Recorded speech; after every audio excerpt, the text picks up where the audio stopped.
Good morning, chaps. Hello, welcome. Let's just make a cup of tea, shall we? Yes, let's sort out our brew. So, lovely. Right then. Let's pop our little cover back on. Beautiful.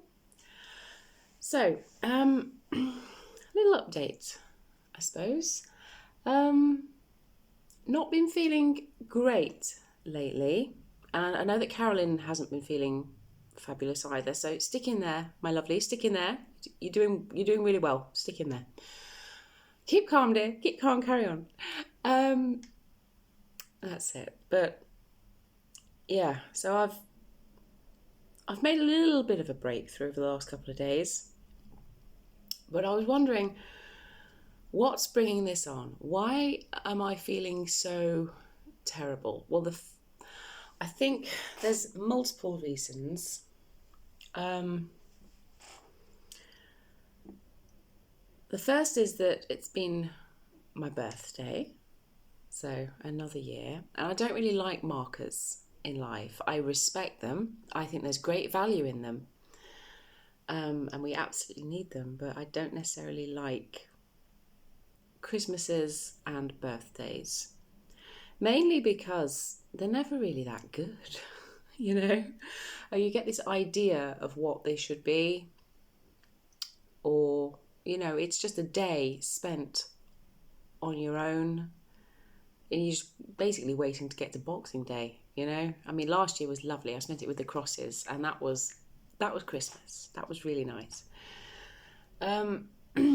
This year, again with my birthdays, they creep up before I even know. I completely forgot that my birthday coming up until Mummy said, and yeah, I was like, oh God, I've not planned anything. So I've decided that instead of slacking it off, so to speak, I'm still going to have my birthday celebrations, but I'll just do it later on in the year, you know, when I've actually thought through what I can do. And like, you know, say, oh, this is for my birthday, you know, that sort of thing. But yeah, my birthday sort of is coming out of the thick of winter, and you're just like, you know, yeah. But we went to I went to Farndon Fields, which is a rather posh farm shop, very posh. And we just had lunch there, and took a bit of a journey back down the lanes. It was nice going, just travelling around all the green scenery. It was lovely. And yes, so that was that. So that's one reason as to why I've not been feeling fabulous. I think another is that because it was my birthday, I had all this crap in the house, and I went to a farm shop deli and show about a week ago with the farmer's wife, and at the NEC in Birmingham. And there was just so much. We didn't even get all around it. It's massive. The amount of stalls. I mean, we were there for a good few hours and we still didn't get around everything. It's amazing what they pulled together. But of course, it's a food and deli show. So they're just throwing samples, and they're throwing just stuff at you. You come home with bags and bags of rubbish. So of course, for like 2 or 3 days, I've lived off that, and plus it was my birthday, so it was all kind of rolled into one. And I felt rubbish. Oh my God, I felt so bad. You know, just after like 2 days of eating crap, basically. No vegetables, you know, no greens. Not that I eat that many greens anyway, but I'm trying. But just eating the stuff that comes in wrappers. That took me down a spiral, down an absolute whirlwind. My body, now I've been on, you know, good healthy food for so long, my body can't take it. My body can't take it. You know, you might find this, that if you do try and go back onto the crap, you are going to suffer. So, yeah, don't do it. Don't do it. Ooh, yeah. yeah, so my body just can't take it now. Just can't take it. Another reason why I've been feeling fairly low is I just think it's just, you're working like a donkey, you know. It's like one of the chaps where I used to work saying, be like, work donkey, work. You're like, oh God, you know. He was Indian, so it made a lot more sense coming from him. But yeah, so so I mean, it's that thing of, at the time when I agreed to, I put my name against all these shifts, I had a reason. It was a cottage. I had a reason. I was moving home. You need the money for the surveys and the fees, don't you? But, the upfront money. But then you also need the bigger pay slips to try and help with your mortgage application. And, oh my lordy. You see, now that's all fallen through to a degree. I mean, Mummy's lost her buyer because her buyer's lost his buyer. So we're not moving at the moment. Nothing's happening until the chain can start again. Mummy can't buy this house, which means, I won't sell it to anyone else. She deserves this house. She wants this house, and she will have this house. End of. So I'm sort of hanging fire. I do keep going on Rightmove from time to time, but it's like, Rebecca, no. Don't wind yourself up there. Don't wind yourself up looking at these things. But I think my name is against these shifts. I will do them, because if you put your name to something, you should, follow through with it. But oh lordy, I think there is a huge. The shifts are made a lot easier when there's a real reason why you're doing them, So yeah, having that raison d'être is a big thingy. So what have I been doing to overcome? I don't think there's anything else. I think it's just getting bogged down with things. It's like it's things like this YouTube channel is not what I wanted it, what I set out for it to be. But I do enjoy coming and chatting to you guys, and I enjoy reading your comments and your thoughts on things and all the rest of it. And yes, one step at a time with this channel. And the garden, again, not having the time to go on the garden. I'm looking at it and I'm thinking, oh, hello, pigeon. Hello, what are you doing at my back door? Oh, Percy pigeon's come to have a nosy. Oh, it's because I've not put the bread out, that's why. He's going, where's my breakfast? Oh, little thing. But yeah, you're looking out at the garden and you're just seeing all the stinging nettles that need doing. So me and Shaky have been working on the stinging nettles bit, but there's still plenty more to do. And, I'm still looking at seed potatoes that are not in. And we're into May now. They're like a month and a half behind from being planted. But you know what? They'll go in eventually. They'll get in. I'll just have a smaller crop. It's fine, Rebecca. Calm down, chill. So what have I been doing? Well, oh, yes, and I've just thought of another reason as to why. I think this might as well just be the cherry on the cake. The final, thing is that at this time of year, my real life work starts to kick in. And I'm enjoying that the days are getting brighter. And I'm trained and I work in film and TV production as an AD. And for those who don't know, an assistant director, I'm not a first necessarily, only like small little things, but I work alongside the AD, who's the governor, and the director, who is like the captain of the ship, So between them two, they are steering it forward, so to speak. I work with both of those to basically make sure that everything gets shot on time, on schedule. This pigeon's back at the door again. Hello, pigeon. Have you seen? Look at this pigeon. Can you see it? Can you see the pigeon?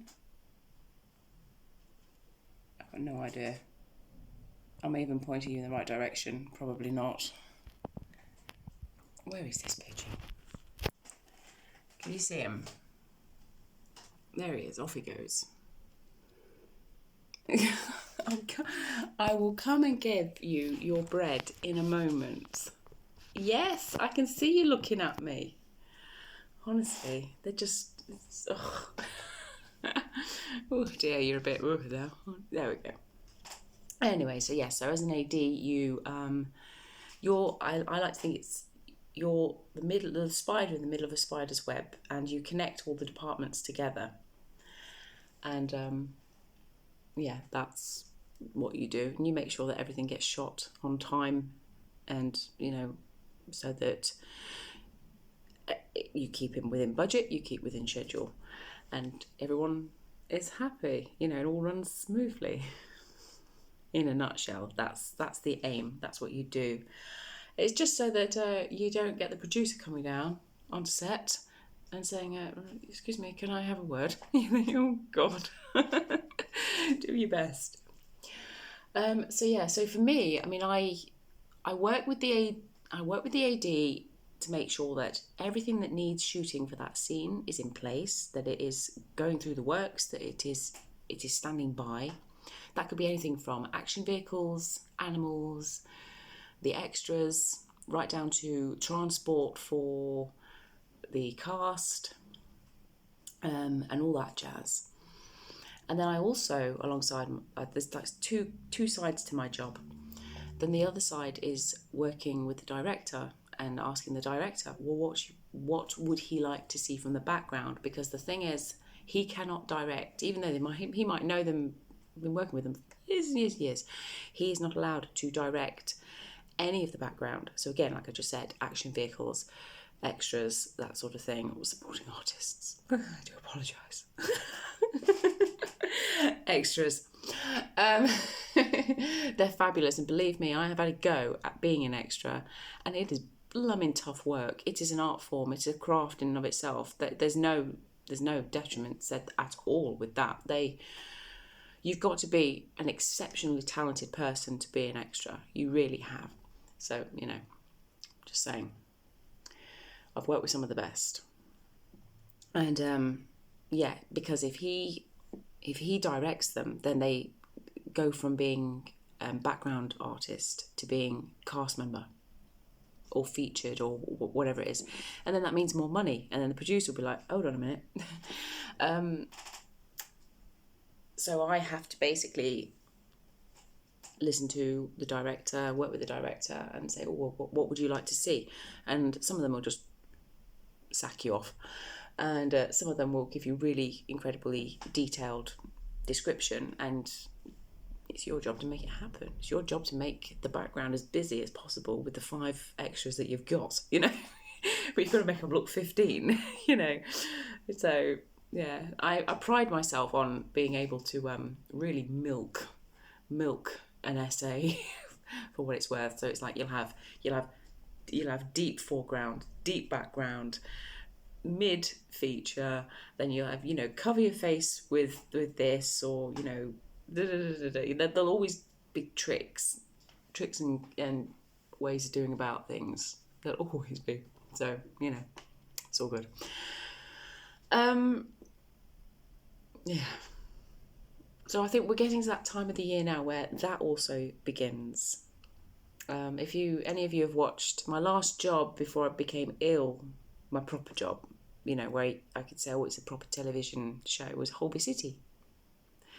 So if you're a fan of Holby City, you may very well have seen my handiwork at some point. I don't have a BBC TV licence, ironically, so I actually don't get to see it. But I saw it on the monitor. That's good enough. I get my own little monitor. Yes. So we're getting to that stage now where a lot of productions are starting to kick off. They're starting to ramp up and go into production. The pre-productions happened throughout the thick of winter, when there's not a lot you can do. The reason why filming starts now is because the days are getting longer. You always work for 12 hours plus. There's some days I've worked 16, which is just a slog in and of itself. I mean, falling asleep on the underground and having your friend take a photo of you in the most unflattering of ways, that will haunt me forever. But you're working hard. I'm not a shirker, I'm a worker. I am. I enjoy being busy, but I think at the moment I'm a bit too busy without a real reason for being busy, and that's what's done it. But yeah, no, the reason why they start now is because you've got the long sunlight hours, you've got the nicer, warmer, more stable sort of weather. If you're filming over one scene over multiple days in one location, you have to hope for the best, but be prepared for the worst, so that you've got similar weather, inclements. So in the edit, it all gels together. And it looks like it's all just happening in real time as the scene is being shown. So that's that. I think that's just another reason, a cherry on the cake. At this time of year, I do get a bit restless. I want to get back into things. I want to get back into the swing of things. I want to go out and make some more memories, because that is really where I've made the memories. I mean, some of the stuff that I've done, I had a lock-in at Ealing Studios. We were on this most awful, rubbishy film, which I don't think ever saw the light of day. And we were all knackered at the Guinness point. And someone was having a birthday and they'd brought beer in. And the next thing you know, we're having a lock-in. And then I'm falling out of the back of a taxi, wrapped in fake barbed wire, being dragged up to my friend's flat. And I've just decided at 2 a.m. to start doing yoga, and throwing my arse up against the ceiling and doing salute the sun. You're just like, oh my God, Rebecca, I ain't got a clue what I was doing. And I had to rock up sheepishly the next day, and my boss, she was not impressed that I had been a part of it. I did toy the idea of just kipping actually at the studio. And then I thought, no, I really should probably get back to my friends. Hence the taxi. God knows why I was wrapped in barbed wire. This is the thing. When you get us loonies together, this is just what happens. That's where the memories are made. They're certainly not made where I am at the moment, doing what I'm doing. That's monotony. That's machinery. That you're a cog. Certainly not memories. Yeah, so again, that's that. So anyway, so what have I been doing to make myself feel better? Well, I think the realisation was that I wanted a bit of, it's like I was yearning for something different, yearning for a spa day, yearning for staying in a hotel, just to have a change of scenery, a change of routine, a change of something or other. And especially when, all you've done is work, or you've aligned your focus too much in one element of your life, then you need to go and explore the other elements. You could be giving too much attention to loved ones or to your creativity, but then, or whatever it may be, or going off wandering, when actually really you might need the reverse of what I've been doing, which is like, if you've been going out wandering too much, you might need to just stay at home and rest for a day, or you might need to, instead of not earning money for quite a while, you might actually need to go out and just and be slowly getting to a point where you're coming in on a wing and a prayer. You might need to see if you can sell some stuff just to bump it up, or just find a little bit of income from somewhere. So it's all about balance, really. And I think you feel restless when you don't have a reason why you don't have the balance. So I sat there and I thought, yes, what I need a bit of yuppie in my life. I need a bit of London living. I need a bit of something, a bit of indulgence. But I don't want the work, because I'm worked enough as it is.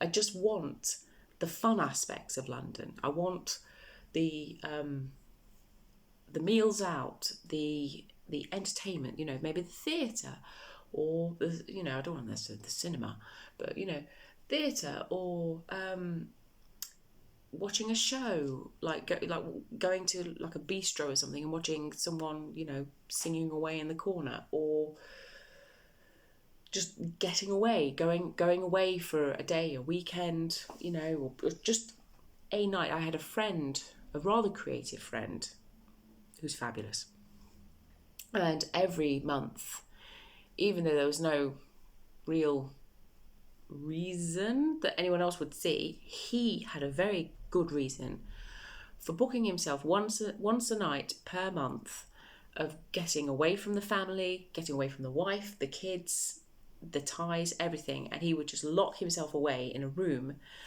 for 1 month, for one day, and where he could just be on his own and be himself again, you know. And he would go and he would take his sketches and he would take his scribblings, so he would do his thoughts, his ideas, his everything that was going on. He would write it down. He would sketch it out in his drawings, which are amazing. And yeah, for that one night, he shut his life at the door, and he was just left to just be. And I was like, oh, do you know what? Maybe I need a bit of that in my life. So, yeah. So I was thinking to myself, right, well, okay. So I could book myself into a hotel, a local hotel, which is a spa as well. And I thought, actually, you know, I've worked out everything. It's like, I don't necessarily need that extreme, but I definitely could do with a bit of pampering, a bit of self-care. So I think this month of May is going to be all about looking after myself. So it's health. You know how I did in the last video, or whenever it was, that 3 out of my 4 monthly achievements have been about the money aspect because of the house situation. Well, this time it's going to be about health. You know, that's definitely the focus this month. So making myself feel better. So I went to Boots yesterday and I got myself a little haul. So I aimed for the stuff that said spa. So I went and got myself a Champneys, no, it's not going to focus, is it? Never mind. Champneys firming seaweed and salt scrub. So, and it's absolutely gorgeous. It smells so nice. Oh, it's gorgeous. Gorgeous, gorgeous, gorgeous. Believe me, it smells like posh spa. You know, it doesn't smell like the normal stuff that you get off the shelf, so it's really nice. Oh, God, yeah. And then I got myself some face masks to go with, because I thought I need to sort this out. I do not enjoy looking in the mirror, looking in the camera and seeing this haggard. It's just, I'm not down with it at all. So I want to sort it out. I'd like to just feel as though I resemble what I feel I look like, if that makes sense. I think with last year, I've been so haggard. I can see all the lines, all the creases, and all this, that, and the other, and it's just, and my face is just completely, I don't even know what's going on with it anymore. And I want to be able to look in the mirror and see myself again, if that makes sense. You know, so that's that. And then I've always had rubbishy hair, but I thought if I could give this serum a go, what is it? It's a Miracle Hair Perfecto. It's half price. You know, I thought, well, and you know, I'll give it a go. I sometimes use argan oil, but I thought, actually, no, this seems to have a bit of a powerhouse, so I'll stick this in my hair, give it a few squirts. It has to be stuff that can work. I mean, I'm not really a very girly person, but it has to be things that can fit into a routine of, like, if you can't be bothered to, you know, if you've collapsed onto the sofa, I still want to beautify myself, you know. So that's that. And then I just spotted in my local paper last night during my break at work, save £5 at Boots. So I think I'm going to go and get myself a couple more bits. But yeah, So that's that. Another thing that I've been doing, so I cracked that. I cracked it. I needed a bit of London. I need a bit of pampering in my life. A bit of self-love, self-care, whatever you want to call it. But then another thing that's been helping me is to actually, on the night, when you're sat there of an evening, just before you're sort of moseying to bed and you think about what you need to do tomorrow, have an aim with the day that you want to achieve. So I sit there and I write a list of what it is that I want to do with the following day, what needs to be done, and then you can just go tick, tick, tick, tick, tick, and get all those things done. And you feel like you've done something with the day productive, as opposed to waking up and going, what am I doing today? Feeling aimless. Then no, have a little list of there's mine. There's mine. What have we got? We've got boots, vouchers. We've got sausages for Mum. Bought Mummy some sausages. I want to check out the swimwear. I want to go to Bosworth Hall. That's the spa that I was talking about. They do a 6-week trial thing where you can go and try it for 6 weeks and see how you get on. So might go and do that. Edit video. God, we'll get there eventually. And stinging nettle spuds in. Yeah, we'll get there eventually. Me and Shakes will work on that job at some point. But yes, so yeah. So I don't know. I just thought I'd come to you, real. This is what it is. This is what life is, and sometimes it's not always cheery. Sometimes there's always a niggle that's dampening your mood, and you don't really know why. But I would just suggest that if you do have that you maybe, and you can't really crack it, you don't really know. I don't know if it'd be helpful to you to just do as my friend does and just lock yourself away from the world and pamper yourself. Give yourself a bit of love and a bit of care, and just throw the phone to one side and just be on your own and see how you get on, and just listen to what you're yearning for. If you're yearning to get out the house, then maybe you should just try and fulfill that. If you're yearning for healthier food, because maybe you've probably been on the crap a bit too much, then, just listen to your body and listen to your mind. Your body's very good at telling your mind what it wants, whether it tells it through images, through cravings, through whatever it is. It'll be very good at telling you whether it wants the sound to just stop. It's very good at telling you, the beautiful little being living within your carcass, what you're after. But anyway, so I'm going to crack on now with my to-do list for the day, and I'll see you again soon. Bye.